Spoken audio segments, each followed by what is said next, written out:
Hi, hello everyone. Anuma Miss Ana. Welcome back to Xylem Learning.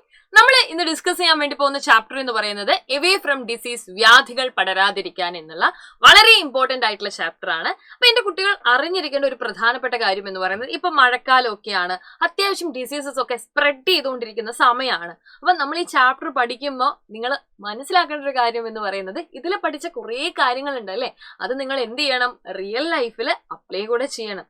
ഒരു രോഗാണു നമ്മുടെ ശരീരത്തിലേക്ക് പ്രവേശിക്കുന്നതിനെതിരെ നമുക്ക് ചില മുൻകരുതലുകളൊക്കെ ചെയ്യാൻ വേണ്ടി സാധിക്കും. ടീച്ചർ പറഞ്ഞു തന്നിട്ടുണ്ടായിരുന്നല്ലോ, ഇപ്പൊ വായുവിലൂടെ പകരുന്ന അസുഖങ്ങളിൽ മിക്കവാറും നമുക്ക് രക്ഷ നേടാനുള്ള ഒരു പ്രധാനപ്പെട്ട പോംവഴി എന്ന് പറയുന്നത് മാസ്ക് ധരിക്കുക എന്നുള്ളതാണ്. കൊറോണ സമയത്തും നിപ്പ സമയത്തും ഒക്കെ ആളുകളെടുത്ത് മാസ്ക് ധരിക്കാൻ വേണ്ടി പറഞ്ഞത് ഈ ഒരു കാരണം കൊണ്ടാണ്. അപ്പൊ കൊറോണയെ കുറിച്ചും നിപ്പയെ കുറിച്ചും ഒക്കെ നിങ്ങൾക്ക് നന്നായിട്ട് അറിയാം.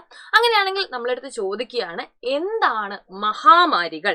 എന്താണ് മഹാമാരികൾ അഥവാ പാൻഡമിക് എന്ന് ഒരു വൺ വേർഡിൽ വിശദീകരിക്കാൻ വേണ്ടി പറഞ്ഞു കഴിഞ്ഞാൽ എന്താണ് ഇതിന് പകർച്ചവ്യാധികളിൽ നിന്നുള്ള ഒരു വ്യത്യാസം, അല്ലെങ്കിൽ സാധാരണ പകർച്ചവ്യാധിയും ഒരു മഹാമാരിയും തമ്മിലുള്ള വ്യത്യാസം എന്താണെന്ന് നിങ്ങളോട് ചോദിച്ചു കഴിഞ്ഞാൽ നിങ്ങൾക്കത് എഴുതാൻ വേണ്ടി പറ്റണം.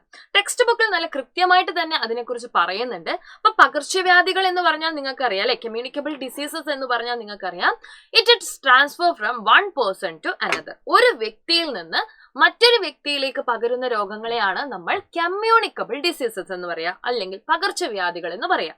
അപ്പൊ ഈ പകർച്ചവ്യാധികളിൽ തന്നെ കുറച്ചധികം ഡേഞ്ചറസ് ആയിട്ടുള്ള ഒരു സെനേറിയോ ആണ് മഹാമാരികൾ എന്ന് പറയുന്നത്. എങ്ങനെ ഒരു പകർച്ചവ്യാധി മഹാമാരിയായിട്ട് മാറുന്നതെന്ന് അറിയാവോ നിങ്ങൾക്ക്?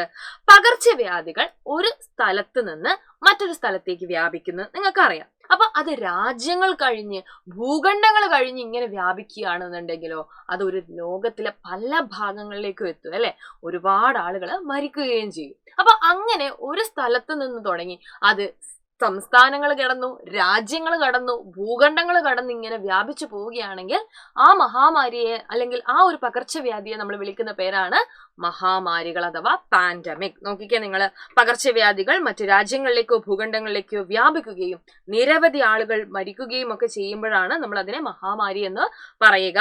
വസൂരി, ക്ഷയം, പ്ലേഗ്, COVID-19 തുടങ്ങിയവ മഹാമാരികൾക്ക് ഉദാഹരണമാണ്. എന്റെ കുട്ടികൾക്ക് കൃത്യമായിട്ട് ഓർമ്മയുണ്ടാവും, കോവിഡ് എന്ന് പറയുന്നല്ലേ, COVID-19 ചൈനയിലായിരുന്നു തുടങ്ങിയത്, ചൈനയിലുള്ള ഒരു സ്ഥലത്തായിരുന്നു. പക്ഷെ കുറച്ച് നാളുകൾ കഴിഞ്ഞപ്പോഴത്തേക്കും അല്ലേ ചൈന എന്നുള്ള രാജ്യത്ത് നിന്ന് മാറി ചൈനയിലുള്ള ഒരുപാട് സ്ഥലങ്ങൾ കവർ ചെയ്തതിന് ശേഷം അതെന്ത് ചെയ്തു, നമ്മുടെ ഇന്ത്യയിലേക്ക് എത്തി അല്ലെ. ഇന്ത്യയിൽ ആദ്യം റിപ്പോർട്ട് ചെയ്യുന്ന കേരളത്തിലാണ്. അതിനുശേഷം ഇങ്ങനെ ഓരോ സംസ്ഥാനങ്ങളായി ഇന്ത്യയിലുള്ള പല ഭാഗങ്ങളിലേക്ക് വ്യാപിച്ചു.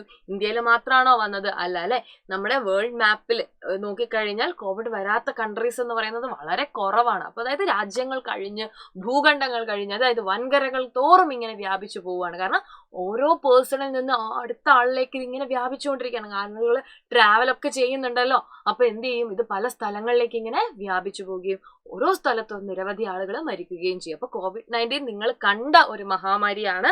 അതുകൊണ്ട് തന്നെ ഓരോ കാലഘട്ടത്തിലും അല്ലെ നമ്മൾ ഇത്തരത്തിലുള്ള മഹാമാരികളെ സർവൈവ് ചെയ്തിട്ടുണ്ട്. 2019 എന്നുള്ള സമയത്ത് നമുക്കത് ഭയങ്കര ബുദ്ധിമുട്ടായിരുന്നു. എന്താ ചെയ്യേണ്ടത്, ലോകത്തിൽ ഇനി സാധാരണമായിട്ടുള്ള ഒരു ജീവിതം സാധ്യമാവൂ എന്നൊക്കെ ആളുകൾ ഇങ്ങനെ ഭയപ്പെട്ടിരുന്ന ഒരു സമയം ഉണ്ടായിരുന്നു. ക്വാറന്റൈനും ലോക്ക്ഡൌണും ഒക്കെ നിങ്ങൾക്ക് ഓർമ്മയുണ്ടാവും. പക്ഷെ നമ്മൾ എന്ത് ചെയ്യാണ്, അതിനെ കുറച്ചുകൂടെ 2023 ഒക്കെ ആകുമ്പോഴത്തേക്കും നമ്മൾ അത്യാവശ്യം അതിജീവിച്ച് വന്നു. ഇപ്പൊ നമ്മൾ വീണ്ടും സാധാരണ നിലയിലേക്ക് പോവുകയാണ്. അപ്പോൾ ഇതാണ് പാൻഡമിക് എന്ന് പറയുന്നത്. ഇതിനു മുന്നേയും പാൻഡമിക്സ് ഉണ്ടായിട്ടുണ്ട്.